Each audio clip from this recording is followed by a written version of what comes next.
didn't have the other stuff we recorded, so. Yeah, all the bondage pictures are down.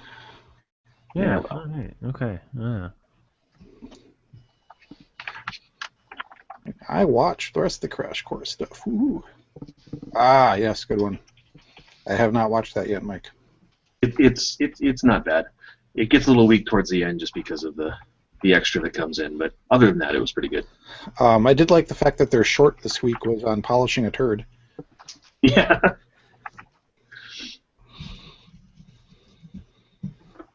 What? I saw that on Mythbusters, actually. Yeah. That is their takeout short that they put online.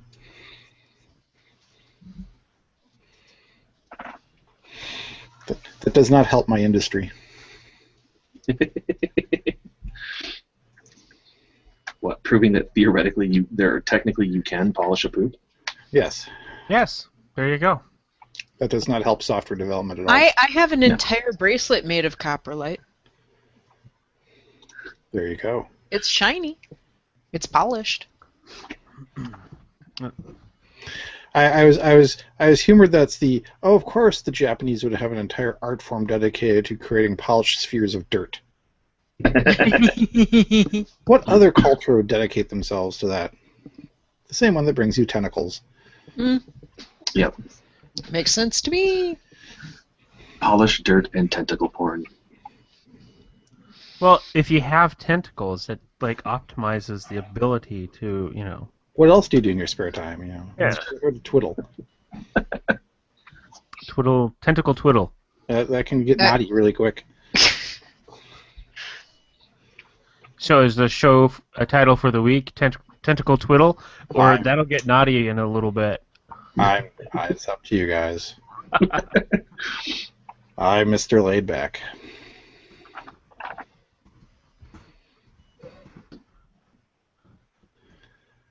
All right, so anything to talk about before we get into this week's episode of The Geek Life? Totally not it. Not it. Not it.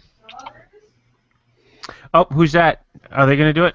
I hear some noises in the background. That'd be my wife. I doubt that. Make Wendy do it. Yeah. Yeah. Go for it. No. I am a kind husband. It keeps me alive.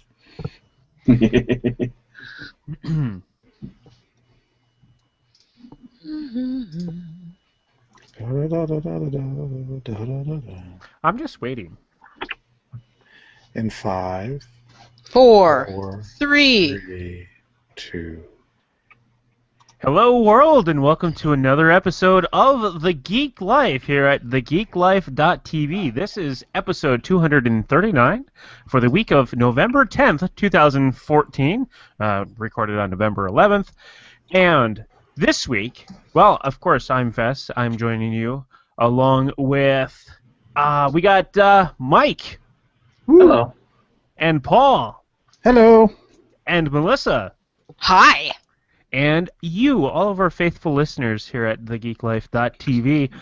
And, of course, in case you don't know, we do run this episode live every other Tuesday at 8 p.m. Central Standard Time as a Google Hangout, of course. So you can also follow along there or on Twitter and use the hashtag TheGeekLifeTV. And who knows?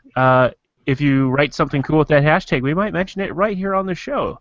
It's all very excellent and waiting for you. So, is he on something? Well, first up is what we're drinking this evening. And I'm drinking a hot apple cider with Stoli. So. Not exactly, but close enough. I have a Great Lakes Brewing Company Dortmunder Gold.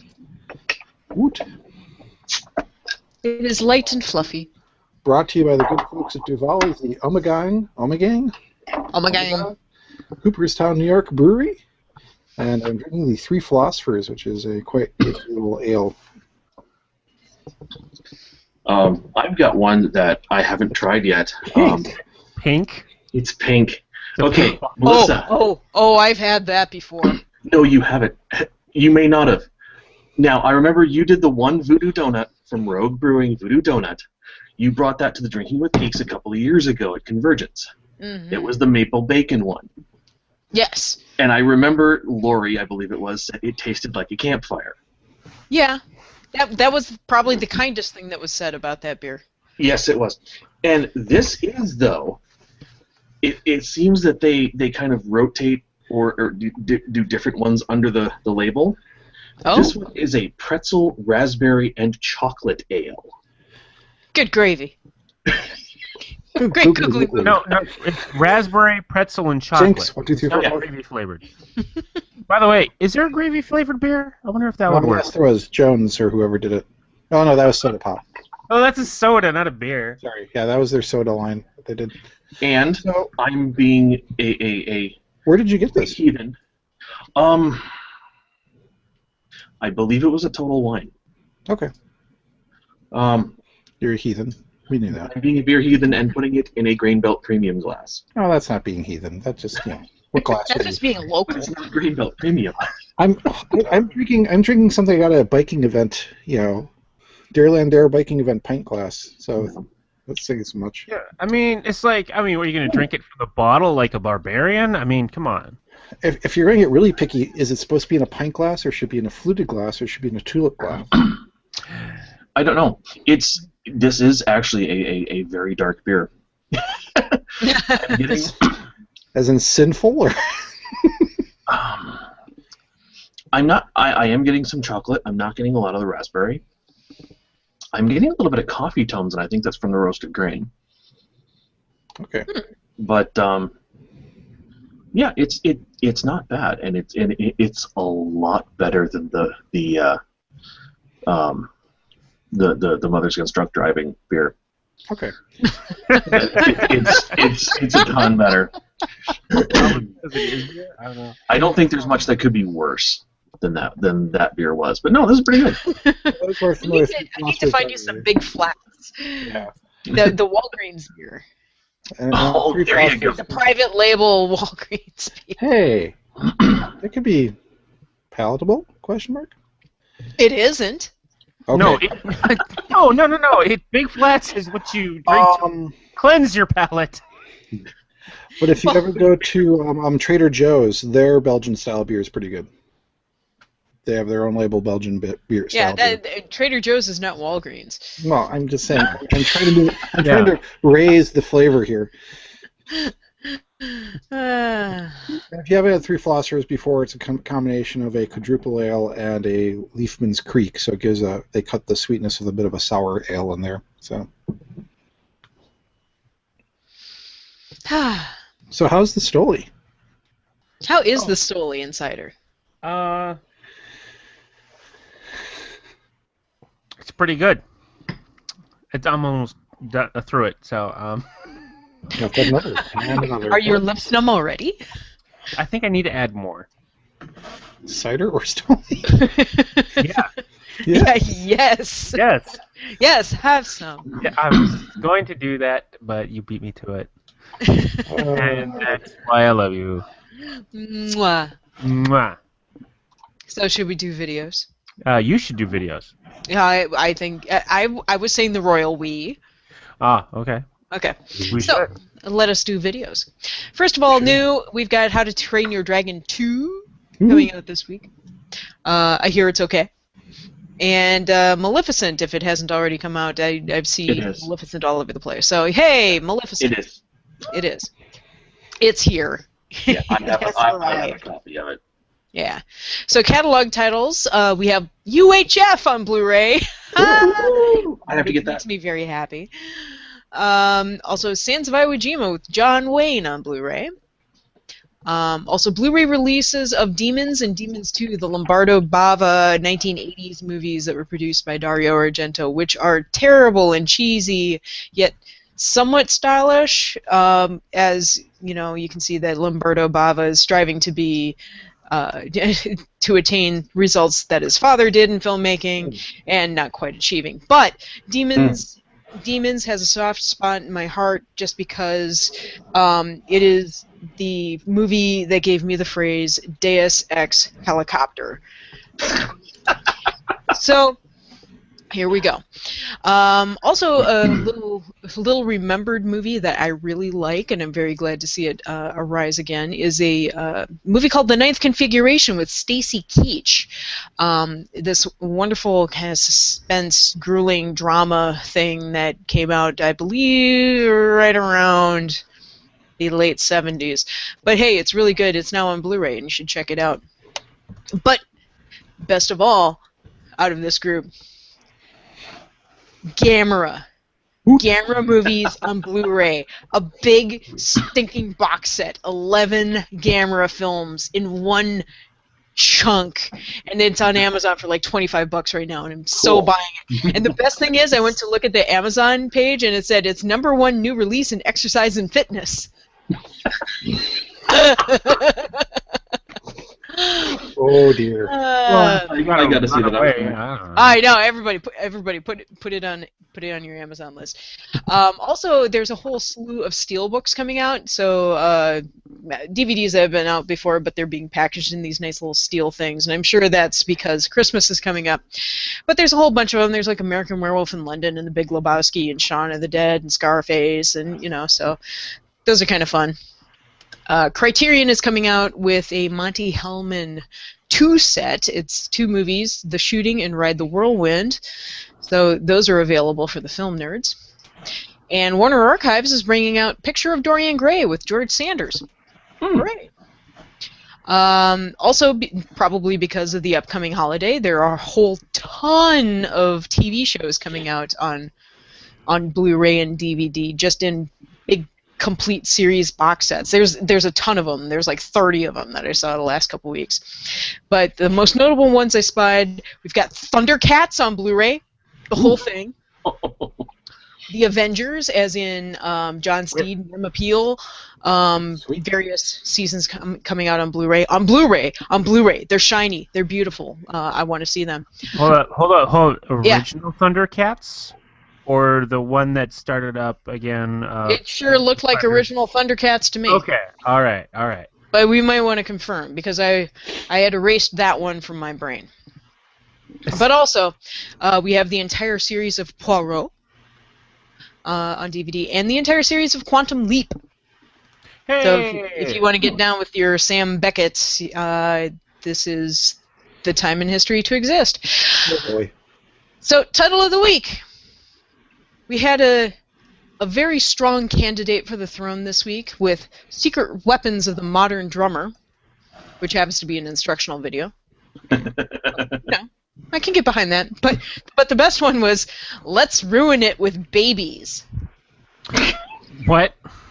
It's called Let's Ruin It with Babies. No, I heard you. It's a romantic comedy. It looks to be a romantic comedy. Or real life, speaking as a parent. I think it's probably tapping into some sort of cultural zeitgeist there. Yeah. But yeah, let's ruin it with babies, people. Yeah.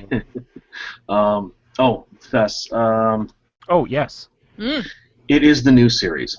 I'm so sorry, everybody. Don't buy that. Yeah, no, it's not the old one. We can make up for your purchasing issues. Barnes & Noble is having a sale. Till December 1st. On? 50% off Criterions. Ooh. Oh. Flash sale. I was wondering why you're bringing them up, but okay, there we go. Yeah, if you need your Criterion films desperately, half off. And that includes Barnes & Noble online. You don't have to physically go to a store and sell it yourself. You can just cleanly order online. Oh my God, it is #1 in exercise and fitness. That's awesome. Yeah, I know, right? Kitty, let's do jumping jacks. In a way, it's perfect. Let's play Find Tibby. The daughters love the MST3K versions of those, so.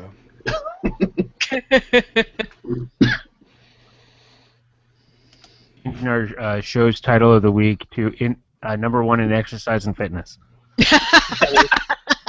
That's much more spot on. Love it. All right. Yeah. Anything else? No, you just said other news. Something called Disney Movies I was going to Anywhere. ask. Yeah. Yeah. What is this?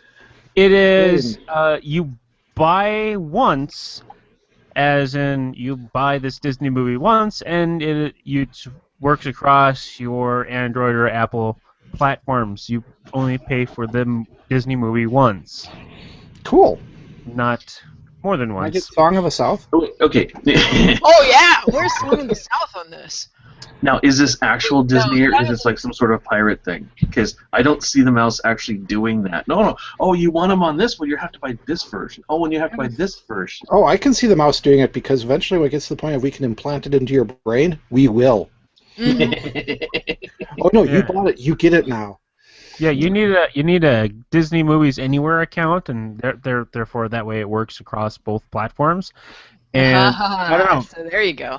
We're paying homage to the mouse in January. This could be interesting. Yeah, but of course, I'm seeing like a little sample. It's like, okay, yeah, all right, I'll buy a digital movie. Yeah, I'm gonna pay $15 for a digital thing. Unless I can plug it into my TV, I'm not spending that much for a mobile movie. Well, does it have to be does it have to be mobile or is it their app? That's what they're saying? It's their app. You watch it through their app. Is their app enabled for Chromecast? I'm not sure about that because I don't have it. But That'd be I mean, interesting. if so, then maybe. But still, I'm not a fan of spending that's DVD price. I'm not going to pay the DVD price for a digital-only copy. If there's something you could then stream to your television, I can see doing it because then it's truly anywhere you want it. But if I can't stream it to my television, No, I would never pay that much for any movie for digital. Song I of the South. I want a physical copy for that price.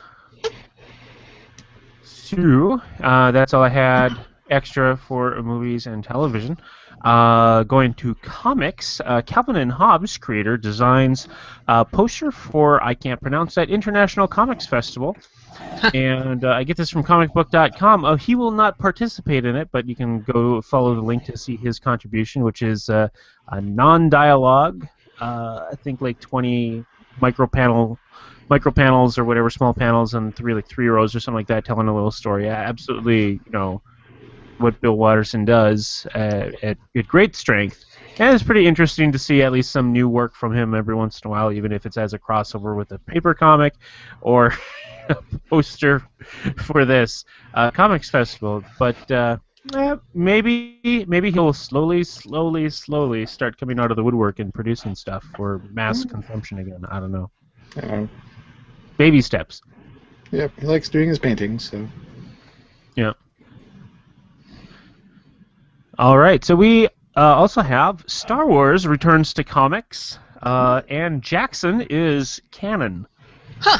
Jackson Really? Star Command? At least that's what everyone's inferring with a variant cover of the Star Wars #1 comics coming out. And ever since the sale of Star Wars to Disney, basically all the extended universe stuff has been dubbed non-canon. Or if somebody has a better answer than that, please let us know at thegeeklife.tv.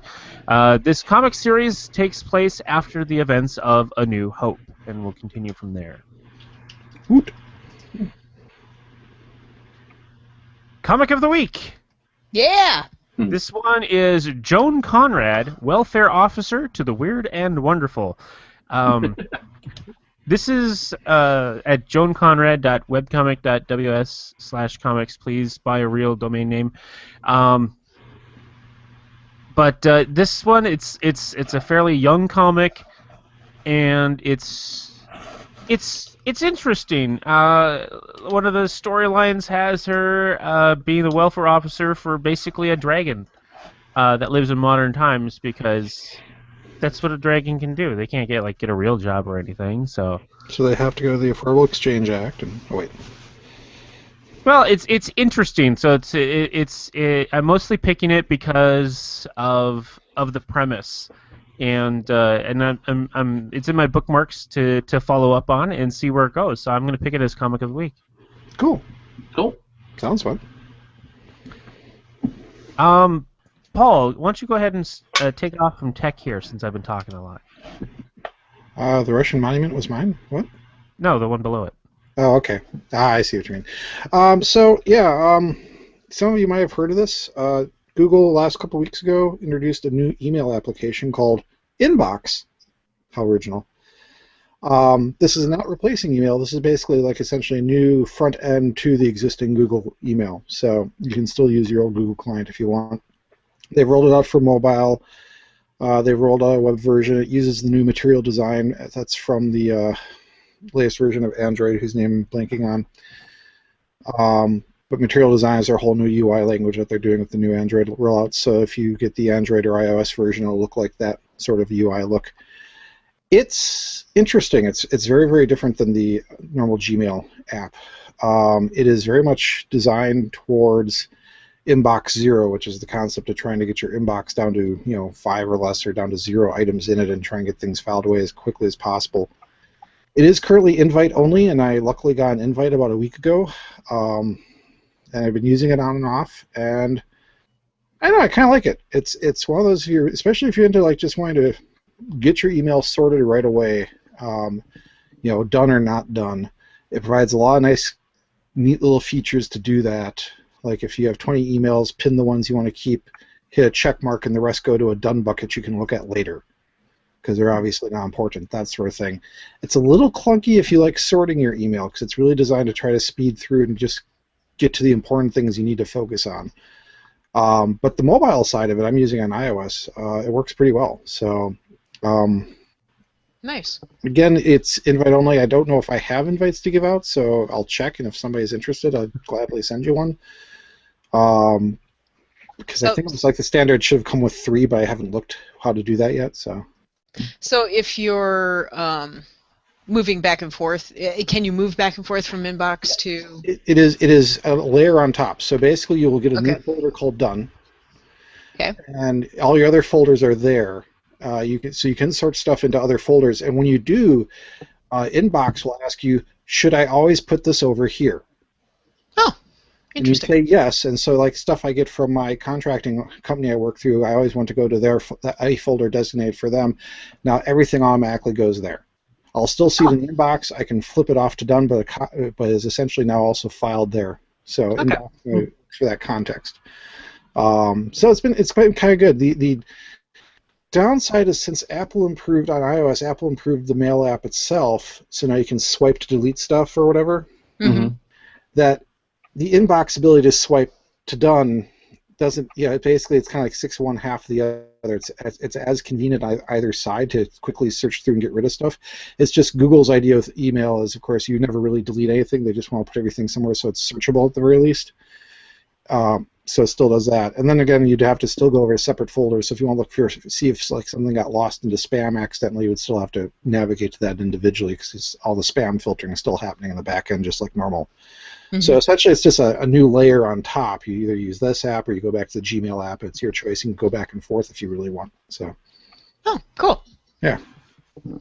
So yeah, Google's Inbox. So that was kind of the talk on a couple of the blogs a week ago. So about Russia. Yes. Russia removes you, I take it. Yeah. Yeah, so this particular one that I found was, I don't know where, it just sort of popped up. And so there was this monument to Steve Jobs that's basically a giant iPhone. There's a flat screen TV inside, and it's doing stuff, and it's supposed to be cool and everything, in Russia. And if anybody's paying attention about Russia, they really hate the gays and will frickin' kill you if you come out as gay. They're basically going the opposite direction that the U.S. is going in a really terrible way. They're basically going the way of the Nazis, actually. I will say it. The Russians are going the way of the Nazis with this. And basically... I disagree there. It's not even God-winning, in my opinion. It's not. It's not. It's not an exaggeration, really. No. So this Russian monument is taken down after the Apple CEO says he's gay.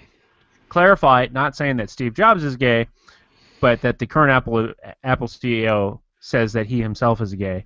So therefore, Apple is gay, and therefore this monument should come down because it's then gay too. No, It's contagious, you know. backing up slightly, leading to a question Wendy asked, and I have to agree with her. There was a monument to Steve Jobs in Russia. Mm-hmm. Yeah. Is there any reason that was ever given? Tourism. Why not? Oh, yeah, tourism. Money. In Jobs, we claim Russia. Wait, Russia, we claim Jobs? It's actually kind of an interesting monument, or it was. Yeah, It was like this 5.5, 6 foot tall monolith iPhone that you could poke at, and it had a screen in it. Cool. Yeah, it was actually kind of neat. But because Tim Cook is publicly gay, we have to get rid of it. Yeah. Of course. Yeah. And that's pretty much it. I mean, Russia Yeah. doing what they do best. Yeah. Speaking of Apple, Yeah, this was one that I didn't realize, and that's why I put up here as a story. So, this guy, who I'll reveal in a second, recently had interviews with Billboard magazine because he's turning 50, or has just turned 50, so let's review his career and everything. And we find out that he's the creative director of Beats, which now means Trent Reznor is an Apple employee. Actively, as in not just we bought Beats and we got Trent Reznor, but Trent Reznor, as the Business Insider article we linked to also, he's creative director from Beats, so he's moved over to Apple. He's on the payroll and he is actively doing stuff. He's on a, as I purposely misspelled it, secret project right now. Kind of sounds like it's we have an actual audio creator, music guy, we can utilize him for whatever this secret project is, and he's having fun. And so I don't know what's going to result of this out of Apple, or maybe nothing, because Apple's notorious for just doing stuff and keeping it on the bench till they think it's ready. But they're actually utilizing it for stuff actively. But it's just the concept of Trent Reznor, past dance industrial deity, now does movie music, is now Apple employee. I was actually going to say, please let it be a happy, upbeat Nine Inch Nails song. let's put Bono aside and go with Trent Reznor. There we go. I'm okay with that. Goodbye. Head like a whole apple. Wait, it just. Apple has your soul. You redo the Apple ad from the '80s now with Trent's music, right? I mean, Yeah. Yeah. So yeah, that's just one of those. Okay, I understand why we took Johnny Iovine because he has connections and deal-making abilities. I understand Dr. Dre is not doing much because he's busy, actually, doing what he normally does. But hey, we got Trent.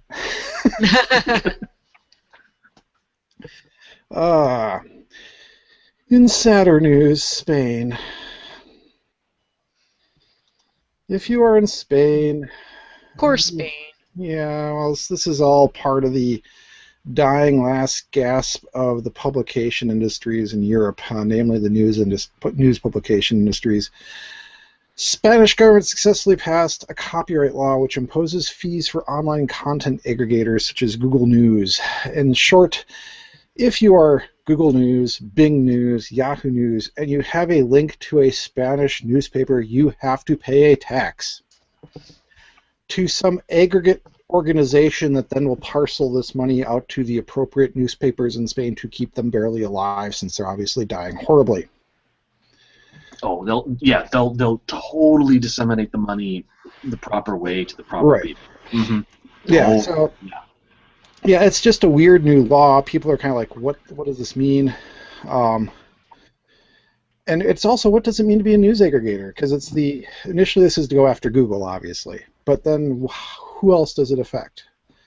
So it goes to an organization representing the Spanish Newspaper Association of Editors of Spanish Dailies, AEDE. But it's like, so what all this means is Google can either just not link to your stuff anymore, which has happened already in Germany. The major German publications that went after Google about links from Google News to their stuff, saying you're a monopoly and you're controlling us. Google said, fine, we'll do what you want and we'll drop your links. And of course, their amount of hits went down by a ton. And now they're all going, look, you're a monopoly and you're hurting us.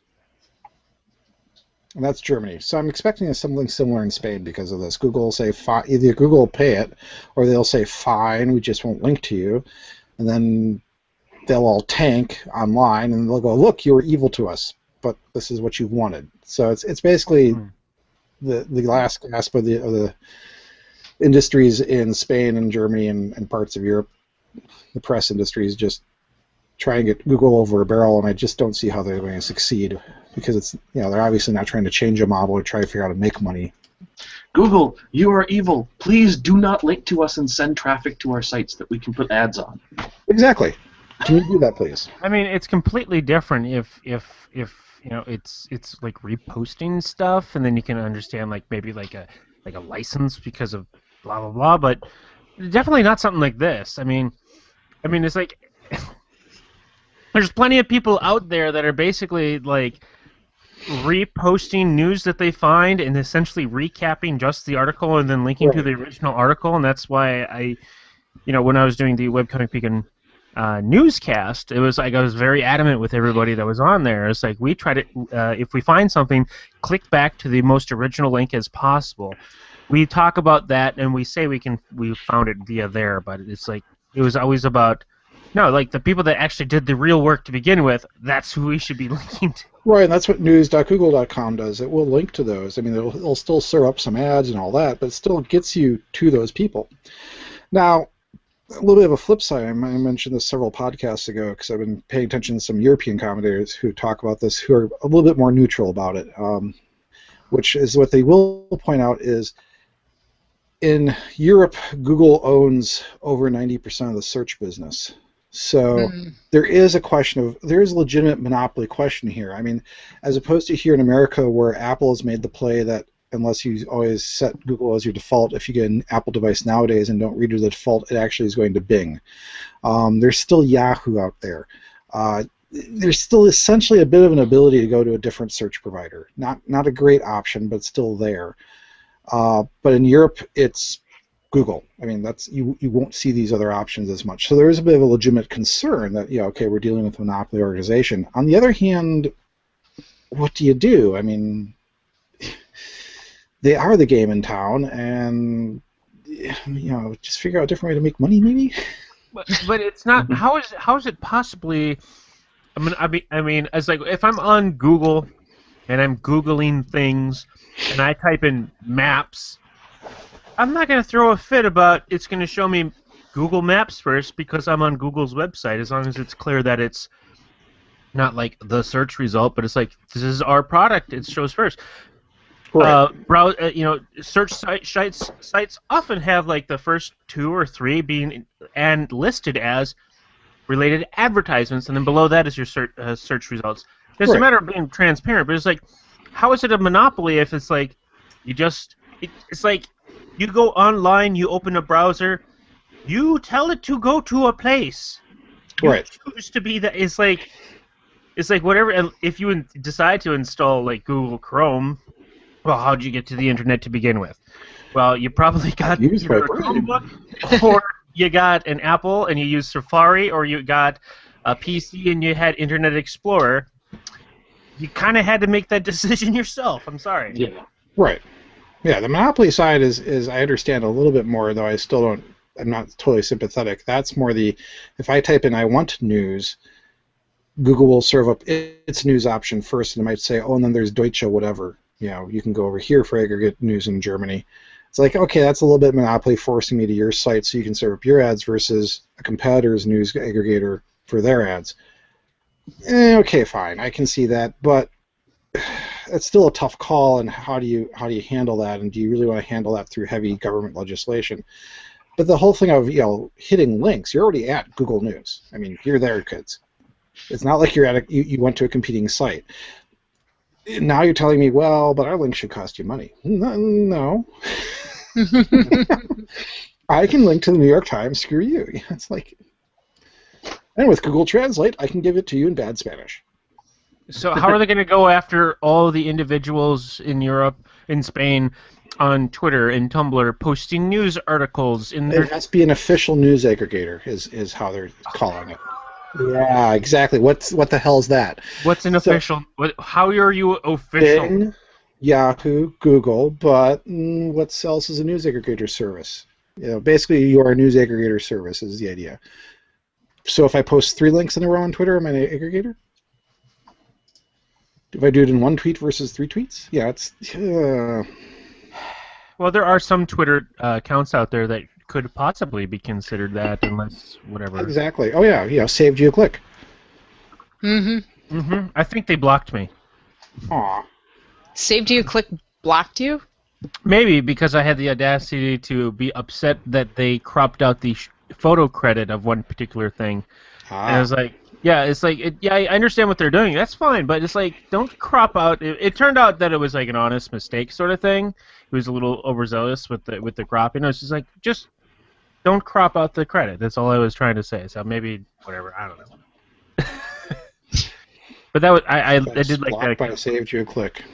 Maybe. Well, I was talking with. No, I was actually in a conversation with the person doing that Twitter, and somebody else was on it too. We went back and forth about it for a while, but I was trying to be as civil as possible too. So they didn't create like an account to get back at you called Saved UFS? Nobody can do that. So yeah, that's Spain for you, and the ESA, or not ESA, but the European Union. ESA is the next story. Yeah, the ESA is the next story.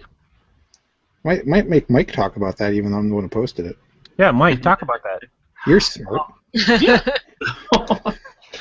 So, yeah, all right. So the Rosetta comment. Sorry.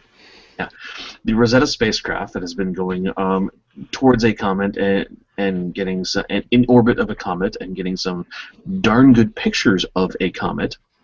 Awesome.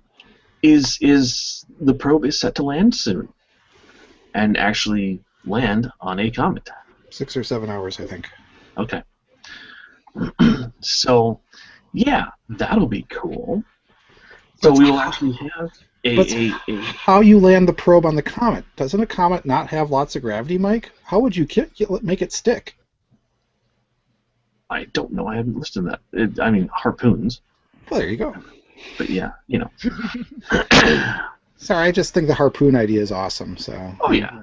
I'm easily entertained. It's like, oh, we don't want it to bounce off and go back into orbit, so we'll harpoon it first.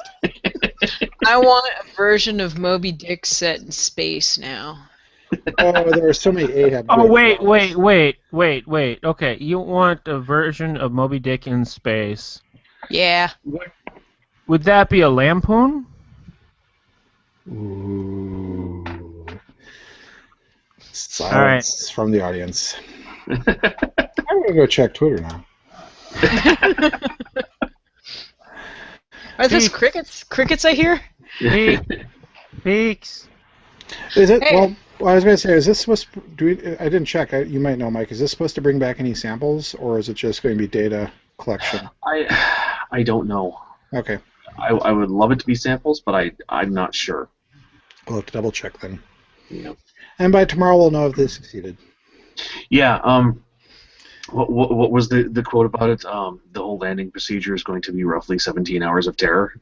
Yep. And the link that I threw in there is actually the live stream. It's going right now. You can watch. Well, last time I looked, it was a pretty empty ESA command and control center because it was late their time and they weren't ready yet. So you have some guys milling around, drinking coffee, watching porn on the internet. Yeah, the standard things you do before you land a probe. Oh, somebody moved. 5 hours, 45 minutes from now, so... Yeah, it's like, all right, might as well go take a nap or something. Nothing's going to happen for another couple I of want minutes. one of those chairs. Look at Those those chairs are 5-minute sweet. Yeah. Oh, this is Europe. Come on, we care about the consumer, not the company. So we're going to get the best ergonomic chair for you. Unlike NASA, that's on a budget. Oh. We're ESA. Oh, we were going to do a landing, but it's lunchtime for the next 3 hours. See ya. Those are nice chairs. So this week's peaks, the ESA Nice chairs. Yeah. No, for that to be a peak, I think they'd have to send me one so I can test it. Mm. I Agreed. just typed in ESA chairs to see if I get anything. No, squat. Watch, it's like IKEA or something. Yeah. Peaks. So, peaks. Peaks? Fine, I'll Yeah. start. So you brought to the top of the list. I gotta peek. I played a card game this weekend that I really liked. It's called Coup, as in coup d'etat. And it is a card game that consists of only 15 cards. You can do 3 to 6 players, and each player gets 2 cards. Now, in the deck are only 5 different types of cards, and there's 3 of each one. And there's like a duke, a contessa, an assassin, a captain, and a ambassador. And they each have different abilities, but they're very simple. It's like the Duke can take 3 income per turn, and the Contessa can block the ambassador from doing something, and whatever. Yeah, there's a variation on this somewhere, but go ahead. Yeah, but you get 2 cards at the beginning of the game, and you know what those cards are, but nobody else does. And the point of the game is when it becomes your turn, you can lie through your teeth about what you have. There's a medieval version of this, but yes. Yeah. It's a fun game. Yeah, and so so you get to lie, but then anybody else on the table can call you if you're lying.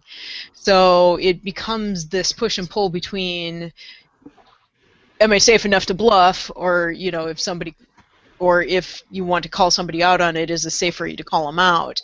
Because if you call them out and they weren't lying, you lose influence. You have to turn up one of your cards, and then that's one step in the grave for you. So it's a super fun game.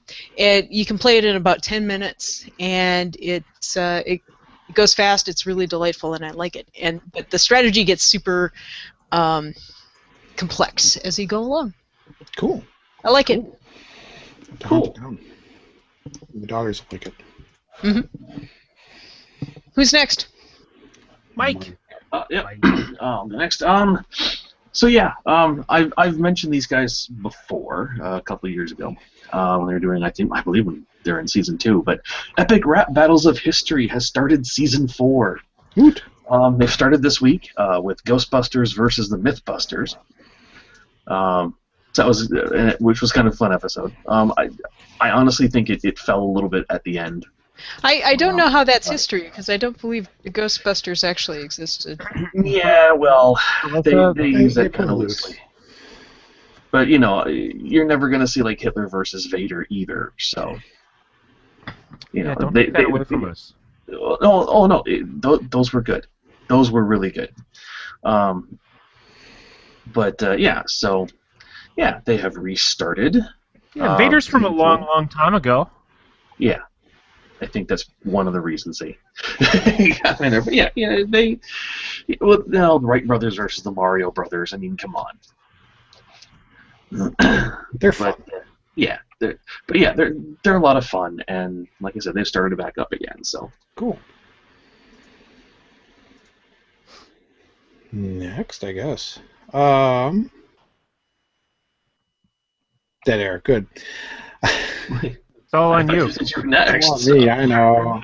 You're right there. Usually, somebody likes to jump in. But anyhow, Phil Plait, for those who know Bad Astronomer, has just made an announcement this last week, and that he'll be doing Crash Course Astronomy, which should be awesome. For those who... This is on YouTube, by the way. This is part of the YouTube educational stuff that I like to harp on. But Crash Course is actually a series of videos on different topics done by Hank and John Green. They have other people come in and do them too, but there's like Crash Course History, Crash Course Psychology, things like that. It's essentially a whole brand that they have. Well, they got Phil to come in and do Crash Course Astronomy. And I'd have to check when it's starting up. I didn't read all of Phil's article on it. He's also getting help with the PBS Digital YouTube Network to do it, so I think they're probably going to be doing some of the production values for him, and then they'll be part of the Crash Course series. But highly recommended. Phil Plait and his Bad Astronomer blog and such is excellent. He's great at describing stuff, so I look forward to see what he's going to do as a kind of coursework on astronomy. And if you haven't watched any of the Crash Course, I suggest all of it, from history, big history, and all the other stuff that they do. It's all pretty well done. So we have a link in the show notes to it, but just can't suggest it enough, and I look forward to see what they're going to have Phil do. So. Yeah. And on a personal note, I would love to get Phil on the show. Oh, yeah, that'd be awesome. Yeah. Melissa, set that up. Yeah, Okay. that's a hint. Mike, Mike and I would be total fanboys over Phil getting on the show. So. I'll work on it. We're also supposed to try to get Christopher Jones back on the show again. That's a little easier. That one's easier. Yeah. We can do that. We got to set that up. Kakalios should know Phil, right? What? Kakalios, right? Yeah. He knows Phil, right? Oh, yeah. They're scientists. I know Phil, too. I'm teasing. Yeah. They're all scientists. They know each other. Phil's farther away than Chris Jones. Well, physically or friend-wise?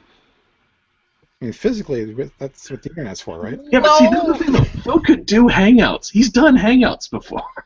Yeah, I know. He's probably more technically adept than Chris is. I'm just going to dig myself into a hole if I keep going. I'm just not going. I don't know. I feel like Paul is demonstrating he doesn't understand quite the internet and distance. What I'm saying is the shortest point between the shortest distance point, between 2 points is a Google Hangout. That was my point. Is do you mean distantly as in friends, or physical distance that we can deal with? Is what I meant to say. No, it's emotionally. Ah. You're emotionally distant? Emotionally distant. Well, yeah, that's why we leave out. Christopher Jones and Phil Blade. One's a little easier, we understand. One's a little easier. There we Given go. that I lived with one of them for 5 years. And the other one I did not. No, but you were on a panel with him. With Phil? I've been on a couple panels with Phil. Yeah, there you go. That's So not anyway, like living with Phil. that sounds like a sitcom. I've been on panels with Chris, too. Too many cooks. Like- Too many. God damn it. Where's this hole? Can we come out? There we go. All right, my peak is going to be. I may have peaked this before, but this one I have a special reason to peak this one. Webcast Speaking Network affiliate, the One Word Go Show at onewordgoshow.com. Most notable, the premise of this show is that they take one word, go, and they make a whole podcast show about it. Oh, neat.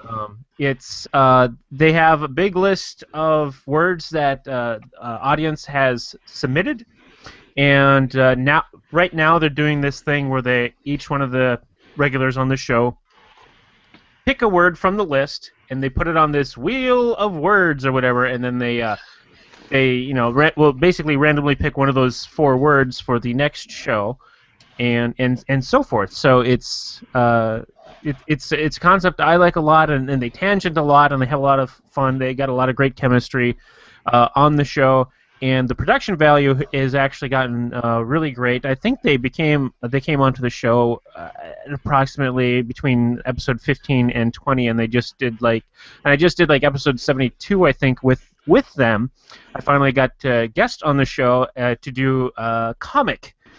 So it was a guest word, so it was particularly because I'd be for on there that purpose. So we ended up talking about Reboot a whole lot, and a few other things not comic related. It was 2 hours of recording, and it's normally an hour show, so I don't know what they're going to do. But we had lots of fun, and I had a lot of fun with them. So that's the One Word Go Show at onewordgoshow.com. Neat. And really, that is all for this week, unless anybody else has anything. Well, there was my second peak, but you're ignoring that. Well, go have your second peek. I did say unless anybody else has anything. And now there is something. Oh, you'll be disappointed now. No, this is just this is even more silliness. Phil played was a more serious one. This is if anybody who likes to watch sumo wrestling. Oh, yeah.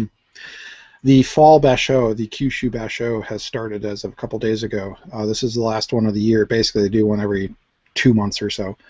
So this basho being a big tournament, and it lasts for 14 days. Everybody wrestles everybody. And we have 2 YouTube links up by fans. The top one is the guy basically takes the whole day and condenses it down to about 15 minutes. You just see the main part of the fight, and nice. He's funny in that occasionally he'll include the in-between interviews but give his own translation. So for those who know, like sumo wrestlers have the top knots and everything, but when they wrestle, these things get skewed to one side. So there's one translation he has where the guy's like, he has subtitled for the announcer, so about the crow in your head. It's like, yeah, it flew in there the other day. But brings me good luck. And he'll do that. But if you just need a quick overview of how the day's events went, that's a good one. If you want to actually watch whole bouts in more detail with English, that's the second link, and that's another guy in Japan. You don't get all the bouts in the day, thank God, but you get each one in the full detail and with HD. So if you want to hear like the NHK English commentary going on and how it's going, that's worthwhile. Nice. Well, and based off the last festival, a lot of interesting stuff is happening this tournament too. There's a lot of up-and-comers to watch, especially a really young guy by the name of Ichi Nojo, who is so young that last tournament he couldn't have a top knot because his hair was too short. Oh no. And this one, his hair is just long enough that he essentially has a little bun. That's it. That's all they can get out of him. But he's like he is in the all-time history of sumo the fastest promoted sumo wrestler to date. He went from like the lower ranks in one last tournament to upper ranks this last tournament. So now he's debuting at a higher level rank, and he's the fastest to go through. And the other thing to watch for is Hakuho, who's one of the Yokozuna, one of the top wrestlers. He is looking to go for the all-time winning record of sumo wrestlers historically. He's close. He's within like 3 or 4 tournaments of doing it. So another big thing happening in our lifetime. And when I say historically, I mean the history of sumo, hundreds of years for both these guys. Cool. So if you like sumo, or you basically like watch really large guys in really skimpy shorts, here you go. If I can interject a sports note real quick. Mm-hmm. ESPN, start carrying some more cricket again. I'm starting to miss it. You know, they just had a thing, a big old series and stuff, but they're not showing anything now. And I know there's other stuff going on, but they're not showing any. You didn't subscribe? No, I have ESPN. Oh, I thought you had like the special channel you subscribed. Yeah, I had Willow too, but that was all like matches like over in India and things like that. And it's like, I kind of want to watch the English stuff too, or Okay. There's Scotland and Ireland and Australia to deal with too. It's got to be better. Like a week ago, they aired the USA rugby team versus the New Zealand All Blacks. They played in Chicago. The only score I've seen equal that was the Packer-Bear game this last weekend. Yeah. It was just as bad. 53-7. USA goes down. Yeah. But cool. So at least they're airing something. Yeah. Yeah. Oh, yeah. No, like I said, they were doing a whole bunch of stuff, and now it's just kind of like tapered off after the season. It's kind of like, oh, man. Jonesing. It's a worldwide thing. Why are you only showing, like, summer stuff? Oh, well. So they're the unique sports of geeks for you. Yeah, there we are. Yeah, so if anybody out there has any particular movie, tech, geek, comics news out there that they think is quite important, relevant, or some fascinating or new beer that's out there you would like to send to us, certainly give us contact us. Of course, we have our email at thegeeklifetv@gmail.com. You can contact us about any of those things, but of course. This has been The Geek Life at thegeeklife.tv. You can also leave us a voicemail at 1-612-567-6515. Facebook, The Geek Life. Twitter at The Geek Life TV. And Google Plus, The Geek Life Podcast. That is all for this week. We'll see you in a couple of weeks. Remember, every other Tuesday, 8 p.m. Central Standard Time on Google Hangouts. Check us on Twitter for when the feed goes live. Again, we've had Paul. Hello, or goodbye, I should say. Mike. Later. Melissa. Bye-bye. And myself, Fess. See you next time. That's the problem when I'm reading another webpage and you call my name. Like, what? Hey!